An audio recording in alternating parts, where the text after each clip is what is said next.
Good morning বন্ধুরা, তোমরা সবাই কেমন আছো? আশা করছি যে যেখান থেকেই আমার ব্লগটা দেখছো সকলে ভীষণ ভালো আছো।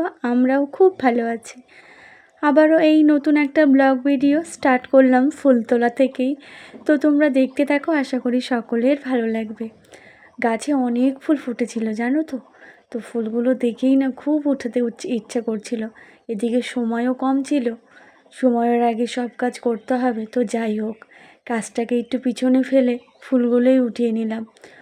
সকালে ফুল ওঠাতে কিন্তু বেশ ভালো লাগে, পাখিদের কিচিরমিচির আওয়াজ। এদিকে আবারও চলে এলাম আমি। একটা বেগুন বড় হয়েছে, আজ ভাবছি শ্বশুরমশাইকে ভাত দিব করে। তার জন্য প্রেসারে ভাত বসিয়ে দিয়েছি আলু সিদ্ধ দিয়ে। এদিকে বড়া করে দেবো আর বেগুন ভেজে দেবো। একদিন রাতে কাকি আলু পরোটা বানিয়েছিল, ছেলেকে ডেকেছিল। তো ছেলে খেতে বসে কি কি কাণ্ড করেছে, তো সেটাই আবার আমাকে বলছিল। দিলাম যে একটা গোটা খাইলো, তারপর আলু পরোটা তো মোটা মোটা হয় না, বড় হয়, একটাকে খাইলো। খায় খায় মানে অর্ধেকটা রয়েছে, কি আমাকে একটা দিও, কিন্তু আমি ওইটাকে খাই শেষ কর নিশ্চয়ই। তারপরে আমি দুটো নিয়ে বসলাম, চার নিবি আপনার আপনার আসি চাষির দাও, আমার হাতে আছে, ওইটাকে খাওয়া শেষ কর। তো খাচ্ছি না, বনু করে খাওয়াচ্ছি। তো আবার দেখি খাইলো, খাওয়ার পরে তখন খারাপ না, আমাকে ওখান থেকে অর্ধেকের অর্ধেক দাও, তাহলে হবে। অর্ধেকের অর্ধেক, অর্ধেকের অর্ধেক মানে অর্ধেক করার পরে ওখান থেকে অর্ধেকের অর্ধেক দাও। নতুন বন্ধুরা, তোমরা যারা আমার ব্লগটা দেখছো তারা প্লিজ একটু লাইক আর সাবস্ক্রাইব করে আমার পাশে থেকো। মাম করতেছে, মামামকে ওই বিকালবেলা বুলটিয়ার মুখটাকে কইছে, ওরা হয়েছিল, ওরা ওখানে গেছে। হ্যাঁ, বুলটিয়ার মুখটা, হ্যাঁ ব্লগে দেখলাম, ওরা ওখানে গেছে। রান্নার পাশাপাশি কাকির সঙ্গে করছিলাম একটু গল্প। সকালেই আমাদের বাড়ির থেকে ফুল নিয়ে যায়, তো আমি এদিকে দেখো কাকির সঙ্গে একটু গল্প করছিলাম, পাশাপাশি কিন্তু কাজও করছিলাম। এদিকে আলু সিদ্ধটা মেখে শ্বশুরমশাই চলে এসেছিলেন, শ্বশুরমশাইকে খেতে দিয়ে দিয়েছিলাম। এবার শ্বশুরমশাই বের হবেন, আমি এদিকে এঁঠো থালাটা এই যে সরিয়ে নিব এখন।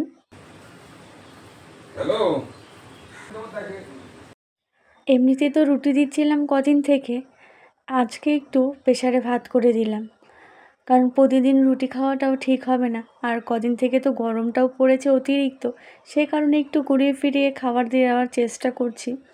কারণ বাচ্চাদের যেরকম একঘেয়ে টিফিনের খাবার দিতে নেই, মানে একটা একটু ঘুরিয়ে ফিরিয়ে দিলে দেখবে টেস্টটাও কিন্তু বেড়ে যায়। আর আমার মাম্মাম সোনা উঠে পড়েছে, মাম্মাম সোনাকে মুখটা ধুয়ে এই যে মাম্মাম সোনাকে একটু জল বিস্কুটটা দিয়ে দিচ্ছি। এই সকালের সময়টা যদি ওকে জল বিস্কুটটা খায় তাহলে কিন্তু বিরক্ত একটু কম করে, তা না হলে পেটে খিদে থাকে, খুন করতে থাকে, শুধু বারবার রান্নাঘরে ছুটে ছুটে আসে। সকালে চা বানিয়েছিলাম, অল্প ছিল, তো সেটাই আমি আবার একটা রুটি দিয়ে খেয়ে নিলাম। এবারে বসে পড়লাম চাটা খেয়ে। এই যে জারগুলো ছিল ছোট, দুটো আবার বড় ছিল, এর আগের দিন ধোয়া হয়নি, সেগুলোকে আবার ভালো করে একটু ধুয়ে নিচ্ছি। আর এখানে ছোট যা কৌটো আছে সেগুলো কিন্তু বেশিরভাগই সব ঘিয়ের কৌটো, শিল্পে ঘিয়ের কৌটো। আর আমাদের ঠান্ডার সময় ঘিটা কিন্তু বেশ খাওয়া হয়, কিন্তু গরমের সময় একটু বুঝে শুনে খাবার দাবার খেতে হয়। দিদি ফোন করেছিল, দিদির সঙ্গে মার সঙ্গে সবার সঙ্গে একটু কথা বলে এই যে সব কাজগুলো আবারও করে নিচ্ছি। দিদিরা জানো তো বাড়ি চলে যাবে এবার। আমাদের এখানে শুধু ওই একবেলার জন্যও না, ওই 1 ঘন্টা 2 ঘন্টার জন্য এলো আবার চলে গেল। এবার মার ওখানে বৌদির ওখানে থেকেছিল, তো আজ আবার বাড়ি যাওয়ার পালা, কারণ সকলের তো ছুটি দিয়েছে। আর এদিকে সকলের কিন্তু আবার হোমওয়ার্কও দিয়েছে অনেকগুলো বেশ। ঘোরাঘুরির পাশাপাশি তো সেগুলোকেও করতে হবে। আর সকলকে প্রজেক্টও দিয়েছে, তো সে কারণে আর থাকলো না, চলে যাবে ওরা আজকে বিকেলে। এদিকে সকলকে খেতে দিয়ে আমিও স্নান পুজোটা কমপ্লিট করলাম। আর ঘরে কিন্তু সবাই মেঝেতে শুয়ে আছে, দেখো বিছানায় আর শোয়া যাচ্ছে না, এত পরিমাণে গরম। এখন ঘড়ির কাঁটায় বাজে 4:30। ভাগনা চলে যাবে, দিদিরা আজ বাড়ি চলে যাবে। দিদিরা বাড়ি থেকে বেরিয়ে গেছে, তো আমাকে বলছিল ভাগনার যা জামা কাপড় আছে একটু গুছিয়ে এনে রাখতে, কারণ গাড়ি চলে এসেছে, বেশি সময় দাঁড়িয়ে থাকবে না। তো সেই কারণে আমি একটু ভাবছিলাম কি দিব, কি দেওয়া যায়। আজ যেহেতু সোমবার, দিদিদের নিরামিষ, তো সেই কারণে ভাবলাম চলো একটু শরবতই বানিয়ে দিব। তার জন্য আমি এই যে লেবু ছিঁড়ে নিচ্ছি গাছ থেকে, লেবু ছিঁড়ে নিলাম, একটা গন্ধরাজ লেবু, একটা পাতা নিয়ে। পাতাও নিয়ে নিয়েছে। আর এই যে সমস্ত কিছু নিয়ে বসে পড়েছি, এখানে জলজিরা আছে, বিট লবণ আছে, লবণ আছে, চিনি আছে, সমস্ত কিছু কিন্তু নিয়ে একদম বসে পড়েছি। আর আমাদের তো মানে নিরামিষ না আমিষ দাওটা, তো সেই কারণে কি করলাম বলো তো, আর যেহেতু ধোয়াও নেই তো ছুরিটা নিয়ে নিলাম। ছুরিটায় একদম ধার নেই, তো তাও মানে আমি অনেক কষ্ট করে কেটে নিলাম। আর একটা গন্ধরাজ লেবু নিয়েছি, আর দুটো নিয়েছি এমনি লেবু। এই লেবুগুলোও হচ্ছে আমাদের ওই বাড়ির লেবু, মানে আমাদের মাথাভাঙা থেকে এনেছিল শ্বশুরমশাই যখন এসেছিল। তো সেই লেবুগুলোই দেখছিলাম ফ্রিজে আছে, তো ভাবলাম চলো এই লেবুগুলো দিয়ে দিই।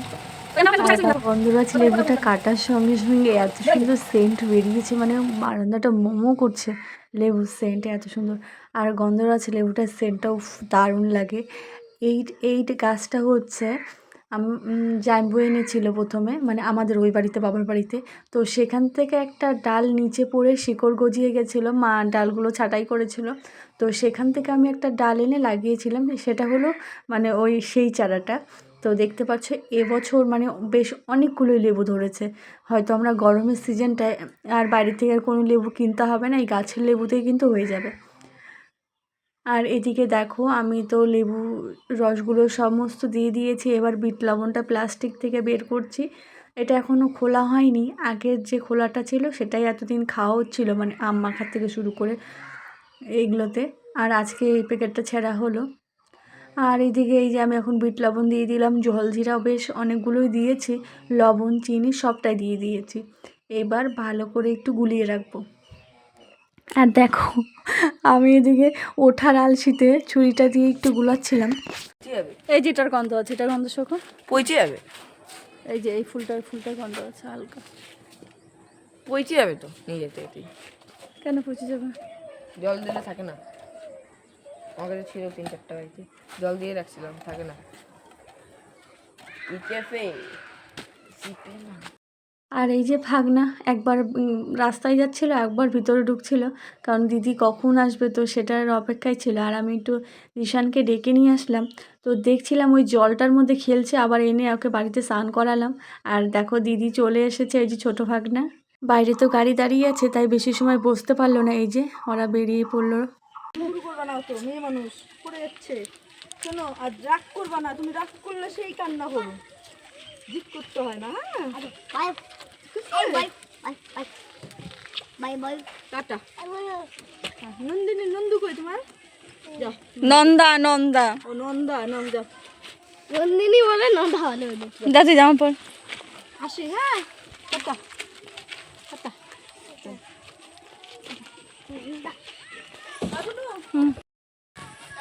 যাস এতক্ষণ কথা বলছি, তো থাক না। তো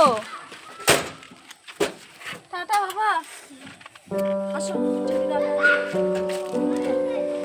এই যে মাছ ধরতে যাবে না।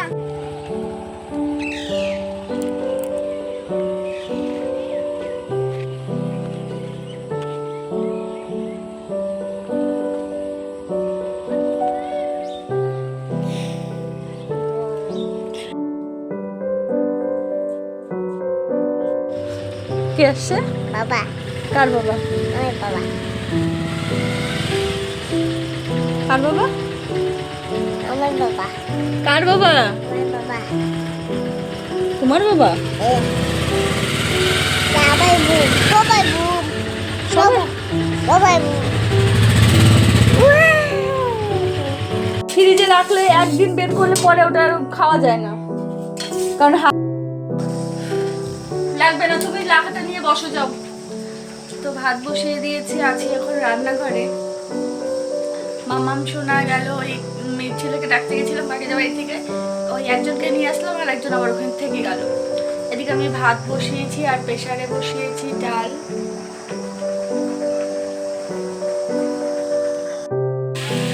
রান্না করতে এসে আমি পুরো ঘেমে গেছি।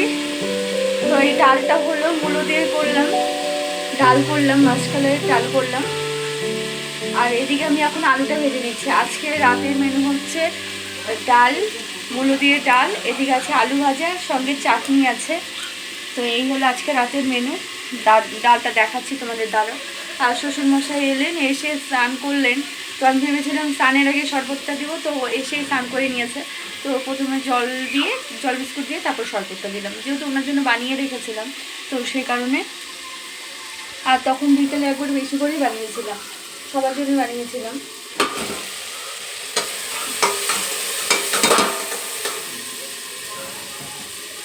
বানিয়ে ফ্রিজে রেখে দিয়েছিলাম, শরবতটা বানিয়ে ফ্রিজে রেখে দিয়েছিলাম।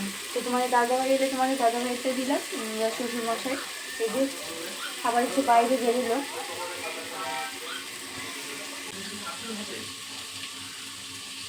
এখানে এই যে মূলো দিয়ে ডাল করেছি, এই যে মূলো দিয়ে ডাল, আর এখানে আছে চাটনি করলাম আমের, আর এখানে আলু ভাজা বসিয়েছি, ঢেকে করছি তাহলে তাড়াতাড়ি হয়ে। ছেলেকেও খেতে দিয়ে দিলাম, ছেলে ঘরে বসে কার্টুন দেখতে দেখতে খাচ্ছে, আর ওই যে বাবা ছেলে মেয়েও আছে, তো এরা তিনজন বারান্দায় বসেছে। আর জানো তো আমি আজকে একটা ভুল করেছিলাম, তোমাদের দাদাভাই এসে বলছিল, মূলত এনেই ছিল এর আগে, বলছিল আজকে ভালো করে ডাল বানাবে। এবার যখনই একটু বলে ভালো করে ডাল বানাতে তখনই কিন্তু টেনশনটা হয়।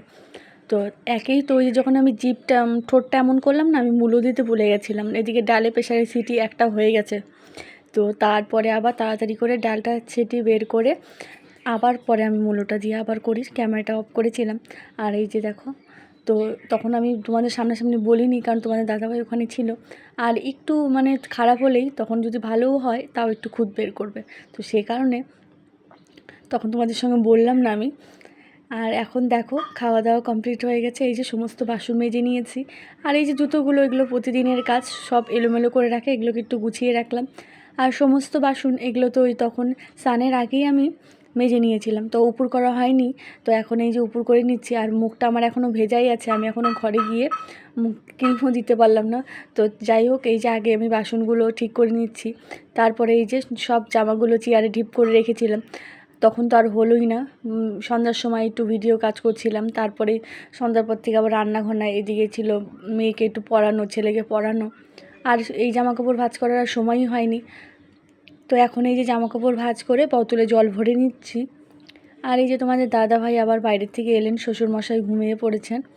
আর আমি ওই ঘরে বোতলে জল দিয়ে দিয়েছি, এবার আমাদের বোতলে জলটা ভরে নিলাম, রান্নাঘরটা তালা দিয়ে নিব। ভাগনা চলে গেছে, ঘরটা একদম ফাঁকা ফাঁকা লাগছে। কালকেও এই সময় গল্প করছিলাম সবাই মিলে, কারো ঘুম পাচ্ছিল না, আর আজকে দেখো ও বাড়ি চলে গেছে। আজকের ব্লগটা এখানে শেষ করছি, বাই।